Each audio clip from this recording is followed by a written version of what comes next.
And so they were horrified and they asked the wrong question. They said, when?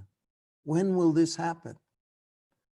Now, a very good leader, Marcus, will always answer the question that should have been asked, not the one that was asked. If it's the wrong question, they should answer the right question. And you asked the right question. What is discernment?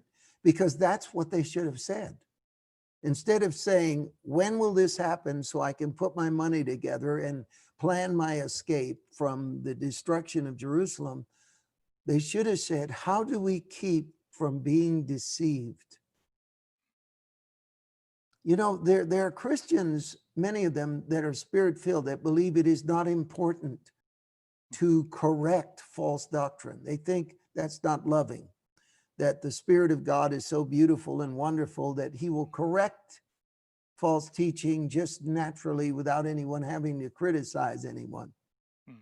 Well, 67% of the New Testament is written to correct false doctrine.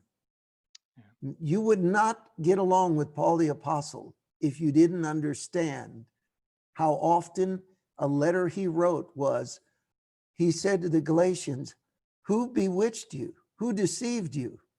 He said to the Corinthians, you're carnal. You're walking in falsehood.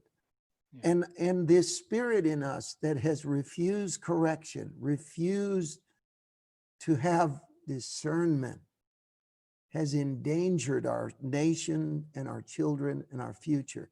So Jesus, when they asked him, simply said, take heed that you be not deceived. And then he began to list all of the counterfeits, all of the falsehoods, all of the imbalances. And so when I wrote Vessels of Fire and Glory, I wanted to awaken in Christians that already knew something was wrong. I mean, there are people watching right now, and they know something is wrong.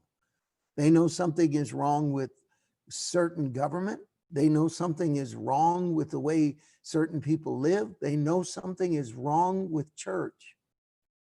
And they feel in their spirit a clear sense that there has to be a correction, that something unnatural is gripping our children and our spirit and our life. And that's why discernment, I believe, is the primary gift of this hour.